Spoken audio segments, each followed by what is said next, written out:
just wanted to say welcome everybody to the Swissnex Social Campus webinar here. I just want to take the time to formally introduce myself. My name is Sanchia Bule, and I'm the Customer Success Associate who's been managing the Swissnex account here.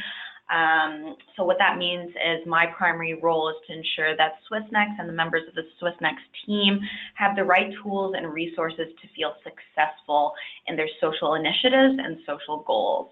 And I've been working here with Edward coming up to a year now. So I'll be sending, as I mentioned, a recording of the session after the call, and if you have any lingering questions, please don't hesitate to reach out to myself, and I will get you the right answers and resources that you need. So for today, I'll hand over the baton to my colleague Phil here, who is our industry principal in higher education. He's a wonderful resource to talk to on all your questions on higher ed and social in particular. So please feel free to ask questions, and if you have any questions, you can type them in the chat box window available to you, and we can address them at the end of today's call. Perfect, thanks, Sanchia. So hi everyone, good afternoon. I think it's about 4 o'clock in Switzerland right now. It's about 7 a.m. here in Vancouver, Canada at the moment. I thought we might start by just quickly taking a look at what the agenda will be for today, and then I'll give sort of a proper formal introduction to myself. I really want to spend today to talk about digital social transformation and really how much social in general is having an impact on higher education. So in a moment, I'll talk a little bit about my role at Hootsuite, but the agenda for today is kind of going to be, first of all, I want to sort of define what we mean when we talk about the social campus, and we talk about all the things that are happening on campuses around the world, really specifically around social, including, for example, how social interacts with the entire student journey. Then we'll jump in and I want to walk through some of the big social trends that we're seeing in higher education, and I'll give you some specific examples of institutions. And then I thought it might be helpful too to show some different models for success, so how some different institutions have deployed social across really major initiatives on their campuses. And then I wanted to end by talking a little bit about not only specifically what our higher education strategy is at Hootsuite, but also, really what our modern product set looks like. I'm not going to get into sort of diving directly into product today. That's something that we could, of course, do as kind of a follow-up after this. But really today is to talk overall about digital transformation in higher education and really, what's happening across social. And I'll try to leave some time towards the end as well for us to have some discussion. One of the things that I enjoy the most about my job is, meeting with clients, meeting with prospects, and really talking about what some of the big challenges that they have with social and with digital transformation in general. So a little bit about me. So I wanted to start by saying Grüezi, and that's about all the Swiss German that I can speak. My wife and I actually go every year. We fly into Zurich. My wife, her parents have a place on Lake Garda, and so we tend to fly into Zurich and spend a few days there, and then we go down to Lucerne, and then last year, for example, we drove down through St. Moritz to Murano, and you truly have the most spectacular country in the world, and it's a place that I love to go and spend time in. In terms of my background, I've spent about 18 years in higher education and technology, so I've worked for some really large companies that transformed education. For those of you who know about learning management systems, I worked at a company called WebCT, and then at the company that bought it called Blackboard. So I know a lot about learning management systems and kind of the impact on that world. I went on to work for companies that specialize in asynchronous and synchronous communications in the classroom and beyond. And then I went on to become the director of digital at the University of British Columbia for 4 years. So for those of you who are not familiar, the University of British Columbia is a large public sector research university that's ranked consistently in the top 3 in Canada and in the top 40 in the world.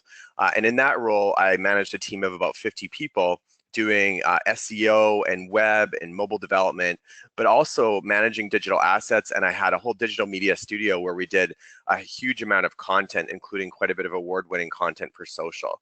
And so I spent a lot of time working with my colleagues in communications and marketing across campus, really understanding what some of those different needs were. I then went on to work at a company called Kaltura that specializes in video, and then came to Hootsuite. And my role at Hootsuite is a global role. So I just got back actually from a 16-day trip where I was in Australia talking about social transformation and education. And then I spent a week in the United Kingdom. And I'm definitely looking forward to coming out to Switzerland as well. So hopefully I'll get a chance either at one of the conferences or coming out to Switzerland to get a chance to meet some of you. I've also got a master's in education and technology, so I've spent quite a bit of time actually getting formal education on sort of the impact and the overall digital transformation in education. And that's kind of where I wanted to start the journey today, to talk about really what are some of the three really big drivers that we see from, Hootsuite standpoint as really impacting this sort of big digital transformation in education.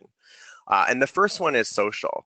I think if you take a look at the prevalence of social media now in higher education, from how students are being recruited into institutions to how they're being communicated with and how they're communicating with and building their organic communities, all the way to how they're really managing their formal education and then moving into the world of alumni. Social has had just an enormous impact and is having a bigger impact every day in higher education.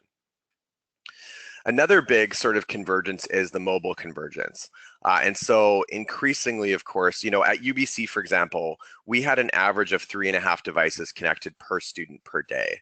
And on average, we would have, over 25,000 students on campus in any given day.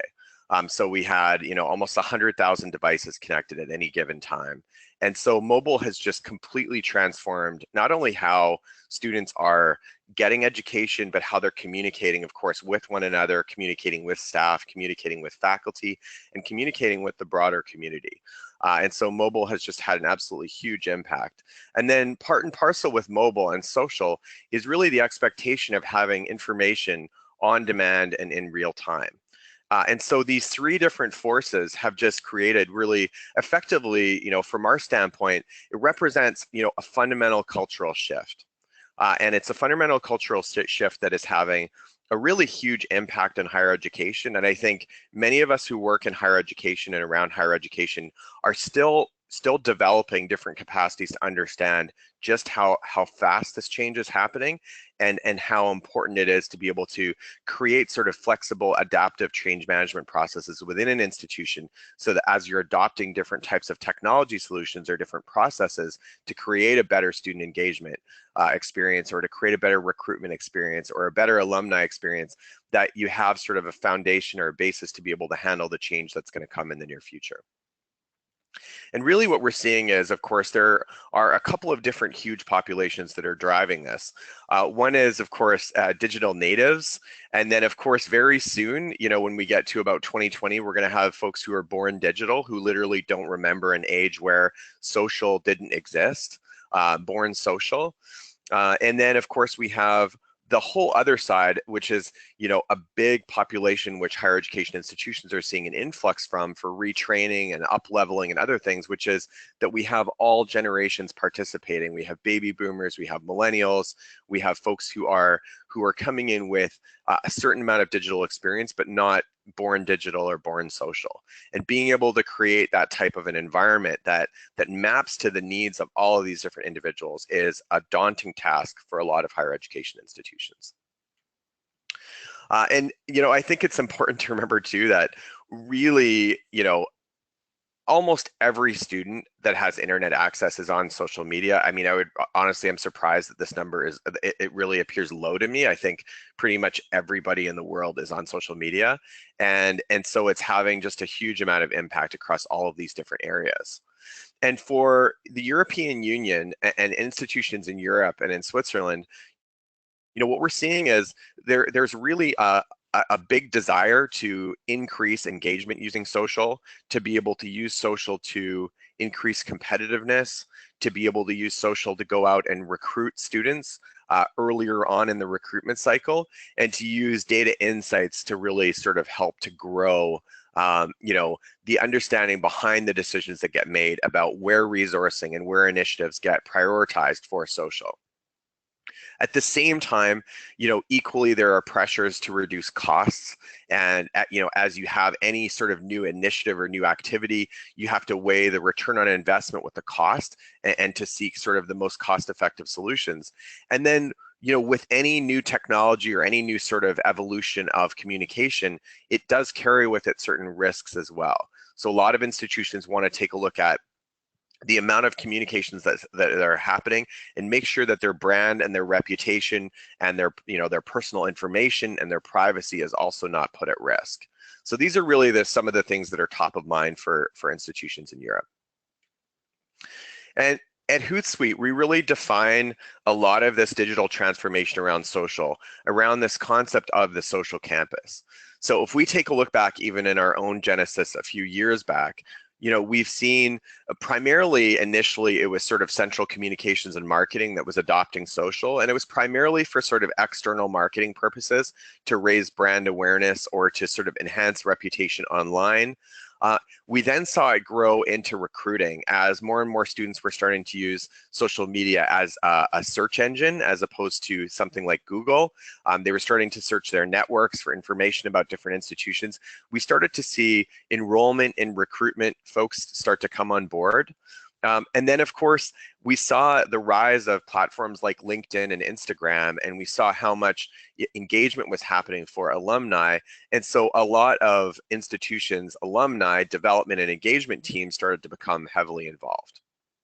Similarly, on the academic and research front, researchers started to look at social media and say, hey, this is actually a platform where we can do some research, and it's also a platform upon which we can promote the research that we have done and we have accomplished. And so you see a lot of institutions that are doing external brand awareness also connecting with researchers and really helping to funnel that information. And then on the operations side, we started to see things like the need for centralized account management, centralized platforms, account provisioning and deprovisioning as institutional members who were doing social were coming and leaving the institution, but also having the security of being able to monitor things like the use of different images and different logos and making sure that different things were compliant. And so social media now for things like information technology is being used for things like risk management activities, being connected to crisis management and other operational activities. We see some schools, for example, that are using social media to help students provide feedback on broken facilities, like, things in housing and other things like that. And then, of course, we also see a lot of athletics organizations heavily involved in social, not only for the recruitment of new athletes or coaches, but also for the promotion of, athletics teams, the sales of athletics gear. And so we're seeing really, the social campus is becoming much more diverse and much more broad in terms of the different social activities that are happening. Now, one of the quotes that I love, though, that talks a little bit about the impact of all of this on students, Tata Consulting did a survey called Social Media a Serious Business, and it was really a view of 5,000 students across 15 different countries in Europe. And I love the conclusion that they came to, which is something, so I'm 42, and I tend to think of social media as, in some cases, it can be sort of a superfluous activity. But really what Tata is saying is for young people, social networks are not just destinations for the entertainment and consumption of media. They're essential vehicles that power every aspect of life, a means, not an end. And that really shows you how much social media has changed. Now, as we know, social media, the genesis of social media was in higher education. And in fact, higher education is a significant force actually helping to transform the different types of social networks that there are and how they get used across really a whole bunch of different activities. Now, in terms of the student journey, I want to sort of talk about some statistics. Now, these are statistics from North America, but what we've seen as we take a look globally is that North America, at least from a higher education standpoint, is really sort of the tip of the spear in terms of social activity. And we're seeing some of the other countries really starting to catch up to North America, leading in some areas, but North America in many areas is really ahead in terms of the prevalence of social media. So the first stat is that about 75% of students in Canada and the United States now research their schools on social media. And as of next year, social media will be the primary search engine for recruitment. So in other words, when students are looking to come to an institution and they're weighing it against other options that they have, the first place that they're going is social media.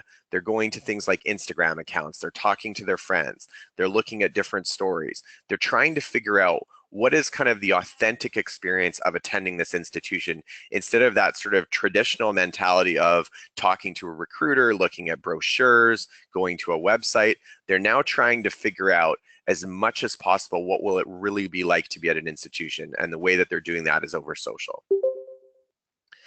Now, something that is legal in the United States, it's not something that we do in Canada, and my guess is that it's not something that you do in Switzerland, but enrollment officers in the US, about 35 to 40% of them are now actually using social media to vet incoming applicants. And I don't know if you saw the news, but the other day, Harvard actually turned away 6 students because of some activity that they had on social media before they even, before it was nothing to do with their formal application process. Harvard vetted those students based on some hate speech that they were involved in, and automatically refused to have them come to the institution.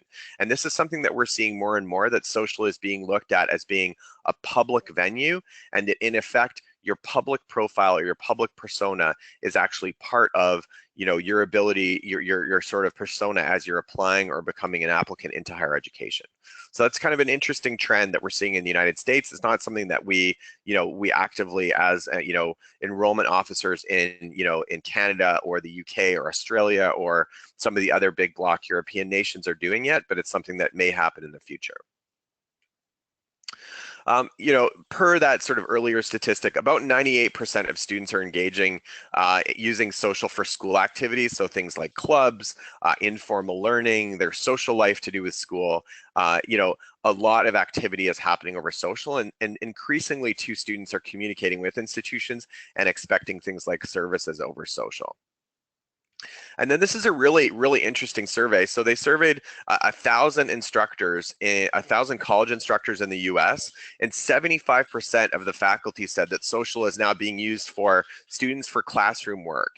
Now that can be something as simple as a YouTube video being incorporated into their learning management system, all the way to a Facebook page dedicated to the course, to assignments being done over things like Snapchat or Instagram. But we're seeing a lot more social actually connected right into the formal learning environment. So again, that carries with it things like student privacy concerns, accessibility concerns, a whole bunch of other areas. But in fact, we're seeing a much more willingness, especially as faculty, older faculty that are less comfortable with digital transformation and social are being replaced by younger faculty. We're seeing a significant rise in social actually connected right into, academics and research. And then finally, out of 100 different alumni organizations across a bunch of different universities and colleges that were surveyed in North America, 80% of them listed social in the top 3 in terms of their engagement and development tools. So we're now sending a little bit later, I'll talk about some specific use cases of how social is being used for alumni engagement, development, and fundraising.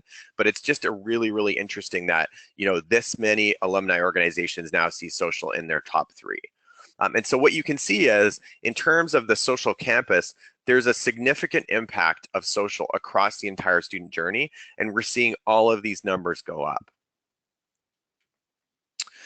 But one of the things that we do see, and I talk to a lot of different institutions, and I would say on average, most of the institutions that we talk to have somewhere between 100 and 400 official social accounts, and they'll have somewhere between 25 and 100, to sometimes even more. I mean, so my alma mater, UBC, had 350 communications folks who are on social. There are a whole bunch of social accounts, but in most cases, they're decentralized. And so you have individuals posting on behalf of the institution over social across a whole range of different activities that I discussed before, but that there isn't really a centralization. And this creates quite a few challenges in the equation.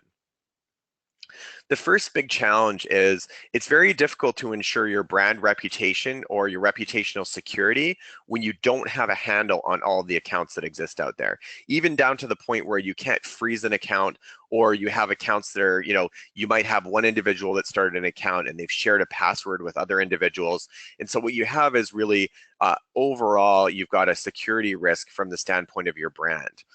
There's some really, really good examples of high profile cases where this has caused problems. The University of Michigan, for example, back in 2016 had their football team hacked, and it probably cost them somewhere between $3 and $5 million to, in terms of their brand and in terms of what they had to do in order to fix that whole equation. And so that was, a really big problem. A whole bunch of sort of sexually explicit content was posted on their site via that account. It was difficult for them to take that information down. When they finally thought they had taken it down, it was brought back up. And we actually see this quite a bit where their, accounts either get taken over or they get hacked, and that can really cause some brand or reputation problems. Another big area is data insights. So I just came from Australia, and one of the institutions that I was at, for example, had a goal, which was to increase the number of students they had coming in from China and increase their engagement with their Indigenous population. So with Aboriginal Australians or First Nations Australians. And so I asked them, okay, you have, over 200 different social accounts. Are quite a few of your social accounts trying to achieve this goal? And they said, yes, absolutely. We definitely want to increase engagement with Indigenous populations. We definitely want more students from China. And I said, well, how are you able to centrally track whether or not you're being successful, whether you're reaching out to more Chinese students or Indigenous students, whether they're engaging more over social? And there was a sort of a collective head scratching, and that's because they didn't have a good way of gathering those central data insights. And even if they built the processes that were needed to gather those data insights, they would have had to be quite manual and quite cumbersome. And of course, that costs the institution money in terms of staff time, in terms of technology, all these different sort of inefficient processes end up being quite a cost burden, but it also becomes very difficult to have that data insight and to tie that goal specifically with social activity. Another area that we see, which is quite concerning, is central crisis communications. So a lot more campuses now are starting to see how important it is to have their social presence and their ability to listen and to speak out over social to be centralized during a time of crisis. I'll give you a good example. There was an institution in Texas last year where a food vendor was actually closing a metal grate, sort of like a metal cage for their business. And as they were pulling down this metal grate, it made a bang, bang, bang, bang, bang sound. And there was a student who thought that it was machine gun fire.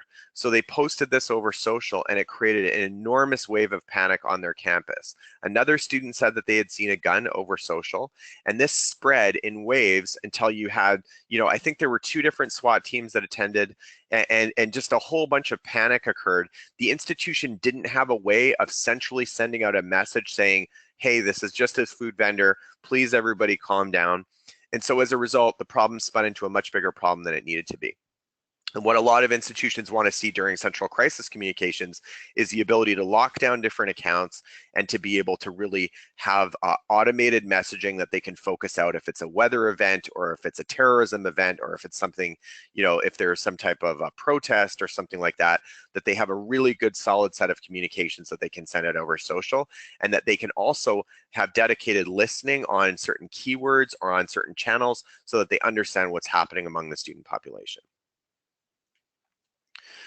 Another area I think that's really important, if you have a decentralized social experience, it's very difficult to maintain your brand consistency. So as you're competing with other institutions or as you're promoting different aspects that are unique about your institution, it becomes really, really important, from a marketing communication standpoint to maintain brand consistency.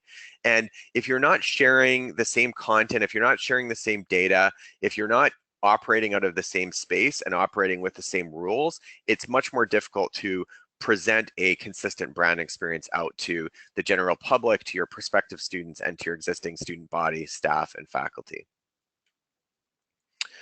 Another really, really interesting area of having a decentralized system is it's much more difficult to coordinate engagement. So if you want to do things like coordinating with different groups or building social advocates, if you have a whole bunch of different social accounts, and they're not coordinated, it's very difficult to make sure that you're reaching out to certain populations in a sort of a consistent and coordinated way, and that you're growing social advocates. So if you're targeting particular individuals that you want to be able to sort of grow your messaging and grow your reach, if you're not doing it a coordinated way, they may be being hit by multiple social accounts, and multiple messages, all sort of around the same issue at the same time. And then finally, and this is one of the things that as we see social spend going up and the importance of social going up, many institutions in North America now have significant spend on social, social advertising, social staffing, social communication, social content creation. If you don't have a centralized social experience, it's much more difficult to prove the return on investment of social and create the types of data and reports that executives want to see versus overall the costs of social. So these are some of the things that we see. If you want to become a social campus, a really big part of becoming a social campus that's successful is having a coordinated or a centralized social experience, while of course still maintaining the diversity and the heterogeneity that you need to have for those individual accounts to succeed. So I thought that the next piece that we would jump into now is some of the social trends that we're seeing for 2017. And these are some of the big social trends. I've talked about some of them already, but I'll try to jump into them in a little bit more detail. And these are some of the big things that we're really seeing are helping to sort of push social across the different areas of the institution. The first one is targeting and recruiting. And one of the things that we're seeing is institutions now want to get out in front of students, prospective students, as early as possible in the conversation.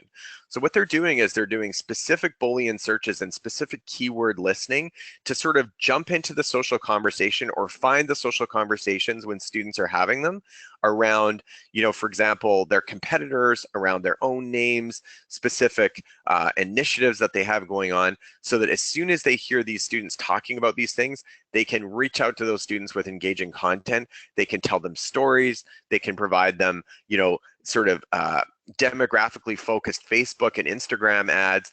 And there are just a whole bunch of ways that institutions are now starting to use social for targeting and recruiting. One of the examples that I love to provide is the University of Southern California.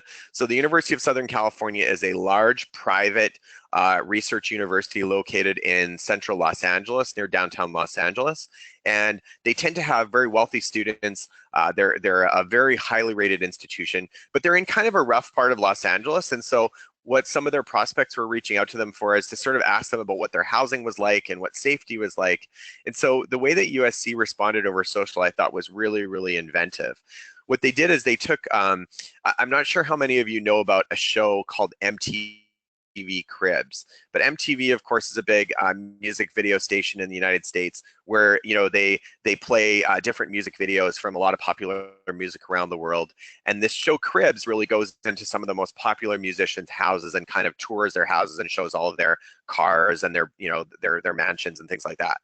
So what USC did is they did USC dorms, and they did sort of a similar social promotion of all of their housing over, basically over social. They did a competition where they had a bunch of different students sort of showcase their dorms using that same sort of style as MTV Cribs. And what they found is not only did they increase a lot of engagement with their prospects, but they were also able to sort of allay any of the fears that their prospects had. And they were also able to tell them that, in fact, as an institution, they do more public sector philanthropic work or volunteer work out in the community than almost any other institution in the US. And so they have a fantastic relationship with the community, but they also have great housing. And so they were able to increase their enrollments and really help to sort of, show students that what they had in terms of their offering was a really great offering. And they did this all over social. So another area that we're seeing is really what I'll call engagement 2.0. And we're seeing, institutions start to see social as a really, really critical way of engaging with their students. And what students are asking for now in this sort of modern age is authenticity. They want authenticity and they want content that's really aimed at what they're looking for. And so we're seeing a real rise in institutions want to take really simple questions that students have over services, and they want to have frontline, AI things like chatbots to be able to answer a lot of their questions. But they, in terms of content, content, they want to provide students with things like live Facebook video. And Griffith University, which I visited last month in Australia, does a great job of this, where they do, these sort of live Facebook sessions, and they do great little videos where they interview students and they showcase them, and they provide this sort of live, real view of campus, which is really authentic, and they've seen quite a bit of engagement for this. Another thing that we see a real rise in is account takeovers, where, for example, an institution will have a Snapchat, it'll have a Snapchat account, and they will bring a student in on campus. They'll interview them and say, hey, look, we're going to give you our Snapchat account to take over for a day. Please don't swear or do anything inappropriate, but we want you to talk about your life and really provide that sort of authentic experience of what's happening with you at our institution. And this is also something that Griffith University does. And students love it because they get to go in and see kind of what is the life of a student like over a day. And students really love to get sort of involved and get participating in it. And you get to see a whole bunch of different windows into an institution. It's kind of a new way that social is really helping to kind of push engagement to that next level. Another big area that we're seeing, sort of a hot trend is in social being directly incorporated into the learning environment and incorporated into research. One example that I'll give you is the University of Hawaii at Manoa. They have some online programs where they ask students over Instagram to do videos to introduce themselves into their online courses. As many of you know, the challenge with online courses, of course, is that you're not physically meeting your other students. And so they're using social as a way to sort of break down those virtual walls and provide really nice window into each student's lives. And they're doing things like, Facebook course sites and Snap groups and Instagram portfolios and different types of things where, a lot of different things are happening inside the actual classroom itself. On the research front, a great example is Stanford recently did a big, basically a big survey over social to see if students could tell the difference between real and fake news, to see if highly educated students were able to tell the difference. And not only were they not able to tell the difference, which was really interesting, but Stanford then took that research and then promoted that research over social. So they did the research on social, about social, and then they promoted it over social. And I think you're going to see a lot more researchers starting to see, really the possibilities that exist over social in terms of not only, doing things like funding requests, but also gathering social data, promoting awareness, and then promoting that research as part of the brand of the institution. So, and another area that we're seeing a significant increase is in leadership of institutions being involved directly on social. In the United States, for example, about 40% of university presidents plan to be more social in the next couple of years. One really good example is the president of Georgia State University. He and his wife, who they call the First Lady, are highly social, and they found it just a fantastic way to connect not only with the community but with their existing students, their staff, and their faculty. My alma mater, the president of the University of British Columbia, his name is Santa Ono, or Dr. Santa Ono, and he is just an incredibly social president. And one of the big benefits of having a president that's a socially active strategist, which is the piece that you can see in green, is that he provides sort of a view into his own life, institutional news that has sort of a clear purpose. And what the result is for prospective students who are looking to come to UBC or existing UBC students or at Georgia State is that they have more transparency, and they have what they perceive to be a much more trustworthy leader. So you get a really good, accurate window into what that leader is thinking. And so, we're seeing quite a bit more engagement from, chancellors in Australia and in the UK, and presidents in the United States and in Canada. And there's just quite a bit more sort of push for leaders to become socially engaged. Now, another trend, and this is something which, institutions like Harvard are spearheading, is to take, really something that has happened in sort of the consumer or the CPG retail sector, and this idea of design thinking or user first thinking, and applying it to social. So instead of thinking about your social media goals in terms of what engagement you want to have and what goals you want to achieve, it's about, really analyzing and designing experiences and then evaluating them based on what the user experience needs to be and what the user wants. So you look at, for example, different platforms like LinkedIn and Facebook and Instagram Instagram and Twitter and Snapchat, and the specific subpopulation of individual and what activities they're involved in, and then figure out what type of content is that individual looking for and what goals do they have. So it's a very different way of thinking about social, and it requires sort of some organizational changes. But I think you're going to see a lot more prevalence of, especially in communication and marketing, this idea of design thinking really moving into the forefront.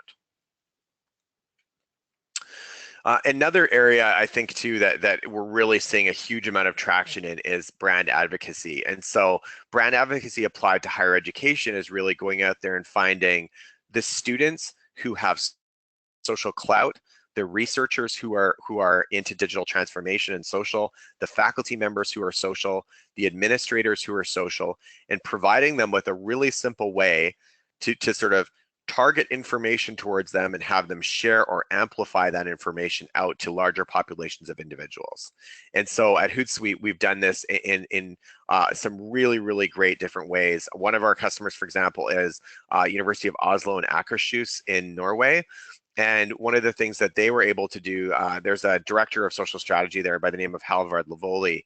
And what Halvard was able to do is to give a lot of his hot sort of up and coming researchers these brand advocacy accounts so that they could not only talk about the research that they were doing, but more broadly promote what was happening at the University of Oslo and Akershus. And they've seen just a huge amount of engagement in what they're doing on the research front as a result. And we've got actually a white paper on that, which I'd be more than happy to share. So brand advocacy is seen as how do you take the influencers that you have in social and not only take those influencers and give them information, but then have all of the analytics data and the information that you need to track how, what an impact that's having on your overall social goals. So another area that we're seeing, which is having, I think is really, really interesting, is the rise of social innovation spaces. So we see some campuses, Florida Atlantic University, Deakin University in Australia, Clemson University, Ryerson University, and the University of Calgary are looking at this. The idea is to have a physical dedicated space on campus with large real-time monitors that are showing really sort of the beating heart of social of an institution. And some schools are even looking at the idea of, promoting this as a training space, as a space to do innovation with public sector partners, to be able to do research in this space, but that it effectively forms kind of a way of showing all of that activity that's happening in social across a range of different areas. Things like sentiment analysis and how many different posts are being sent out, and how much reach, how much engagement is happening across what subjects, and to be able to track that and show that in real time on campus, similar to, for example, sort of a maker space in a library. Or a network operations center, that this is sort of a place which is showing real-time social data. And I think this is just a really interesting trend that we're going to see more and more of as social becomes more and more prevalent on different campuses. Another area, I touched on this before, is using social as part of an overall crisis response plan. When I was at the University of British Columbia, the digital media studio that we had, which was a very large space, was really set up as the emergency operations center on campus too. So we would have, if there was an emergency, the media would come in, the risk management folks would come in, the communications and marketing and external affairs folks would come in, and that would be sort of the operations center for communications during a disaster. And part of that experience was to have social integrated so that you could use not only social to monitor what's happening across the population, but also to target specific populations of users or all of your users as a whole, and provide a really good consistent set of safety and security instructions or updates over social. And this is something that many universities and colleges around the world are now seeing as being a really, really critical part of their overall strategy. Just simply because not only can, as I said before, social can become the genesis of some of these crises, but that social is such an important indicator and a monitoring device and such an important area to be able to communicate with, that if you can't do it in a consistent way and you don't have the processes or the technologies to do it in a consistent way, it represents a very significant risk for you as an institution if you do have a crisis. So yeah, a lot of really good examples of that.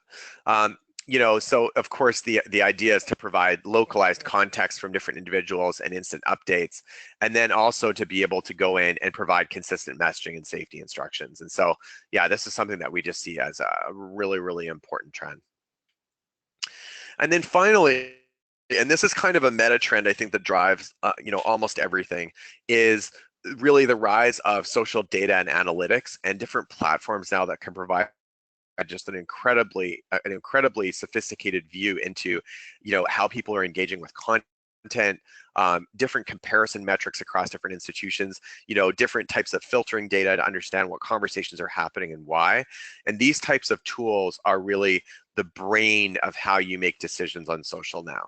And to have, to not have social data and analytics in this day and age really represents a significant risk to your ability to actually respond properly using social. And then, of course, data and analytics also provide really good ROI reports. I provide an example. One of the examples I love is Columbia University. They use, social data to basically help them drive their fundraising and giving campaigns. And this year, I think Columbia raised a little bit over $20 million in under 24 hours. And a big part of the way that they were able to do that is through social listening and through social data and analytics. So I'm going to jump on now and talk really briefly about a couple of different models for success, some institutions that I think have been really successful in social. And I know I've mentioned some before, but I kind of like these examples. One of the first one is in the United Kingdom. It's the University of Salford. Now, the University of Salford right now, I think, is ranked about 99th out of 123 different UK institutions. And so what they really wanted to do is to talk, to get sort of more people interested in coming to their institution. And once those people were interested, to be able to really be responsive, to really kind of beat their peers in terms of ensuring that they were able to provide information as quickly as possible. And what they did is they used social to sort of target prospective students, and they did this through listening, and they did this through sort of different social campaigns. And once they started to generate that interest, they had set up a really good process and lots of staff on site and the ability to take incoming social messages and tag them and send them to different teams of folks. And they were able to not only triple the number of incoming inquiries that they had over social, but to double the speed at which they could handle those incoming messages. And that led to a much better yield for them. And really the way that they see social now is it went from being a nice to have to being just an absolutely critical tool that they use as part of their recruitment and enrollment process. And this is the opposite end of the scale. So you go from an institution in the UK ranked sort of 99th to the institution ranked really sort of number 1 or number 2. It's just Cambridge. And one of the big challenges that Cambridge faced over social would be, to effectively have, how do we as an institution help our students get over this sort of stuffy view that everybody has of Cambridge? How do we reduce student stress? How do we provide a more lighthearted approach? And so what they did is they empowered a lot of their staff through training. They said, what, we're gonna create a much more consistently managed and monitored approach, and we want everybody to take a little bit more of a sort of a lighthearted British approach to social. And as a result, by having a sense of humor and allowing students to laugh and sort of make light of the world, while also maintaining a lot of really good serious information, they saw a 400% increase in the number of social followers and huge increases in terms of their overall engagement that they were getting from students. So just some really, really good sort of, metrics to show that they were able to sort of really build a much better engagement with their audience and to make a much happier experience for their students overall.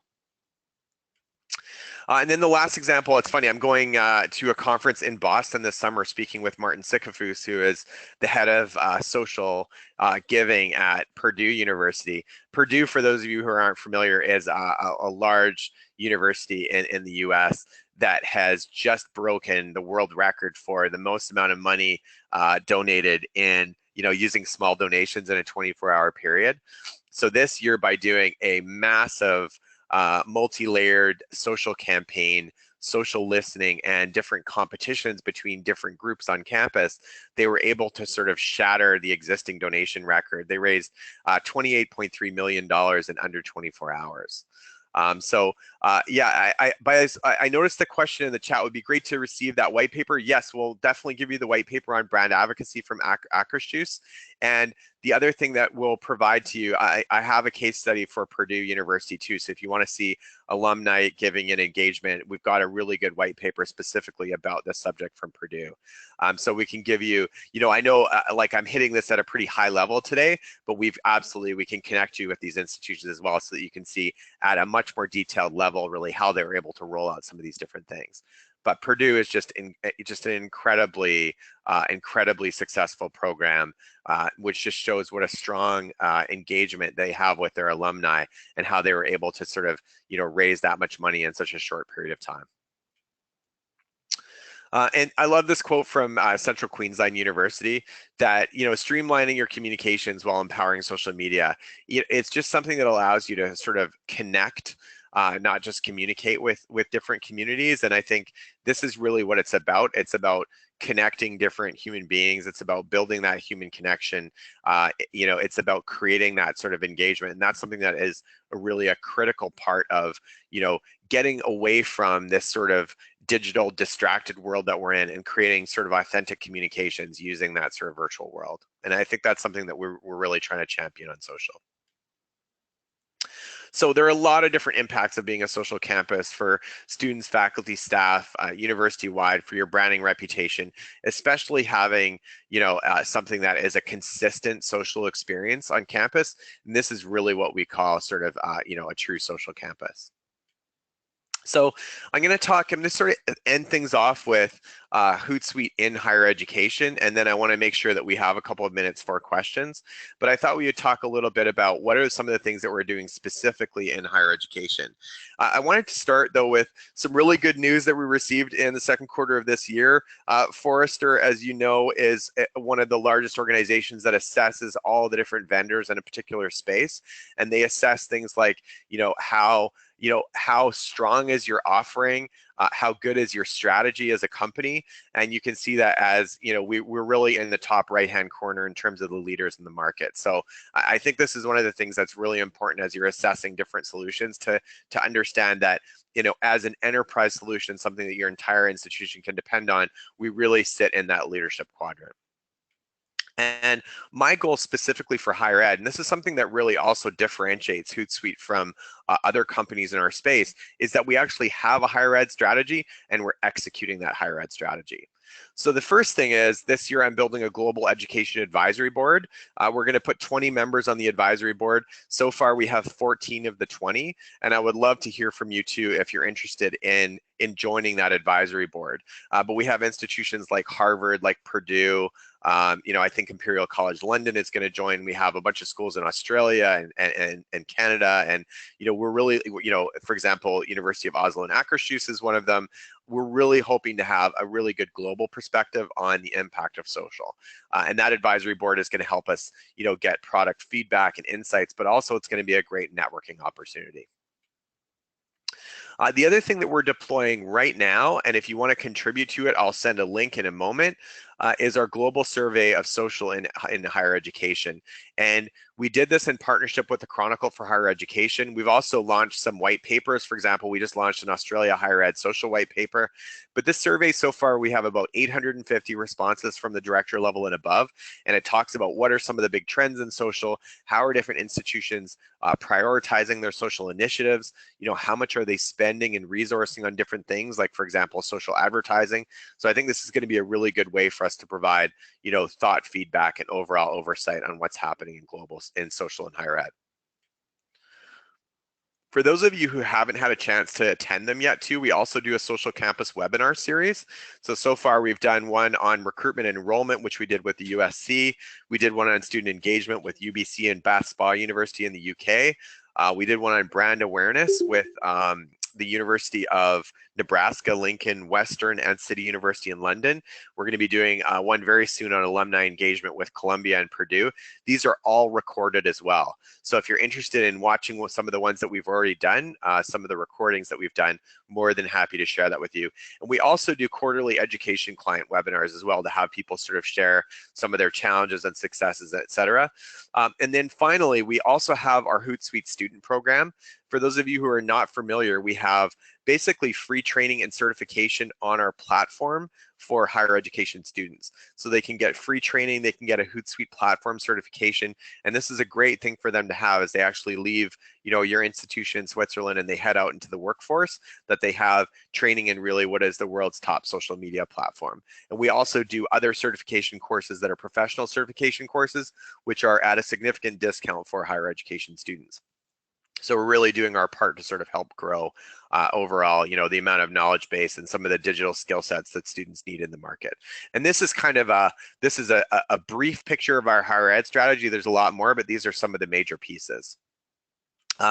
This is the Chronicle for Higher Education link. So this is going to be available until the end of June. So not available for too much longer, but if you get to it in the next few days, you can contribute, and we would absolutely love it if you would.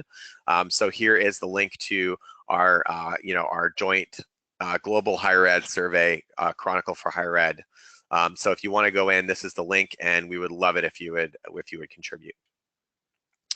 In terms of student support too, I thought great to point out that we have over 50,000 students who have joined in 20 different countries our student program, and this is just a fantastic program that's available to all of you and to all of your students, and that's free training on Hootsuite. And then just really quickly, I wanted to just talk through a couple of our different solutions just so that you're aware of our overall solution set.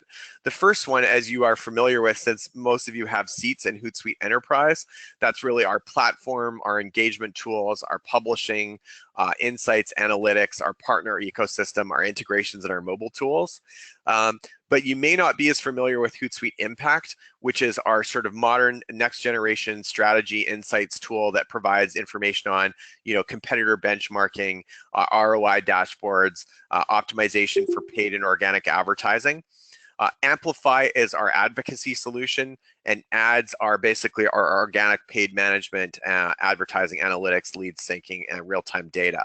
And this is really our broader solution set that we provide at Hootsuite. And then of course we have some fantastic partners.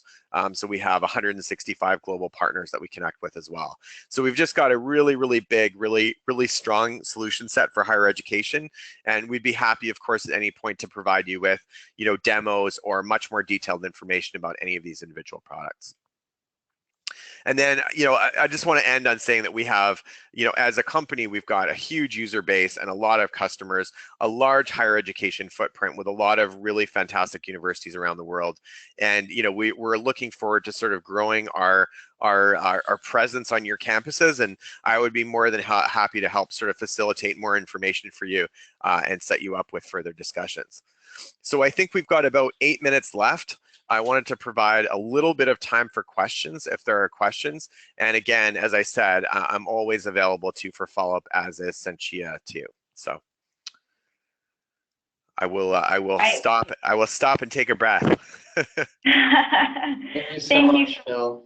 I thought that was an excellent presentation. I found it very insightful in terms of trends and best practices that different universities around the world are doing in regards to social. So yeah, that was very insightful. Maybe I can start us off with a question, and if anybody else here has any questions, please feel free to jump in, or you can type your question in the chat box window. So my first question is, you mentioned some great points on how to harness the power of social, as a whole, and provided some examples. I love the idea of the USC dorms to promote student housing. What are some immediate next steps or some quick wins, if you like, that our audience can do to improve the way that they're running their social program? Yeah, that's a really good question. I think one of the best things that you can do is to do an audit of your existing social presence, your existing social experience, and then do a digital maturity assessment. So that's something that we can help you with. It's sort of a way of saying, what does our current social experience look like? What are our social goals, and what are some of the steps that we're going to need to take as an organization to get there? And most of that really, stems around processes. It stems around what your strategies are, what you want to be able to do, and then really how you're going to be able to get there, not only with technologies, but also, again, like I said, with individuals and with processes. So I think, auditing your current social presence and understanding how your social strategy ties into your overall institutional mission, those are probably some of the initial steps that we do with a lot of different institutions. Awesome. Thank you so much. We have a question here from Roger asking, he didn't quite understand the scope and target audience for the social innovation spaces, apart from the well-known social media wall. Can you give an example? Yeah, absolutely. So I think, for example, Florida Atlantic University, one of the things that they want to do with this social innovation space that they're building is they want to have it as a connection point for the community. So literally people who are coming to campus to be able to see, how much activity is happening on their campus over social. It's something which I think executives are going to be able to sort of show off and come and say, hey, look at all the real-time information, look at the discussion that's happening. But it's also a space where I think they're seeing, either whether it's local government or whether it's local businesses to be able to come in and ask questions and say, okay, we're going to build a road through the Florida Everglades in this particular place. How might social be able to help us understand what people's reaction is going to be to that? And how can we listen as we announce that we're going to do this over social to understand their reaction and create community events or create different campaigns to sort of help the community become part of the process. If you're a company, for example, you might be trying to launch a new product or something like that, and you might want help from people who are, really, socially intelligent within an institution in, for example, the business school to help sort of map out what that looks like. So I think that the scope and the target audience for these things is actually, it's quite diverse, but it really comes down to, showcasing information. It comes down to providing a space potentially for, entrepreneurs and business schools or, institutional innovators to be able to sync up and connect. And also a place for people to literally play and research what impact social is having or what types of discussions, what types of engagements are happening, or a place for students to come and be part of the solution in terms of helping communications and marketing folks understand them better. So I think that, if you take a look at these innovation spaces, there are a whole bunch of different goals for them, and different institutions are sort of examining them. And you're right, yeah, the social media wall is something that's very well known. This is sort of a step beyond that, saying that this is going to become a space where, like a maker space for social, that's going to sort of develop more innovation. Wonderful. Thank you so much for that answer there. We have 3 more minutes here. Does anybody else in the audience have any more questions?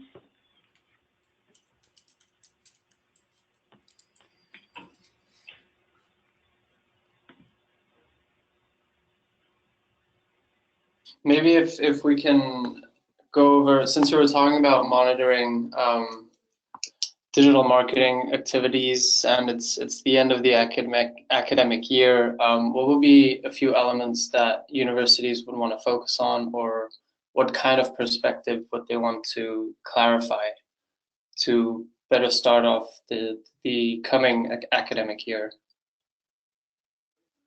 Yeah. Wow. There's so many answers to that question. And again, the way that I would push it back to, what are some of the big goals that you want to accomplish over social? So if for example, you're like Cambridge and you say, culturally, we want to create a lighter, sort of happier engagement atmosphere with our students. How are we going to do that? Okay, well, first of all, we need to figure out who is communicating with students over social. What are the problems that the students currently have?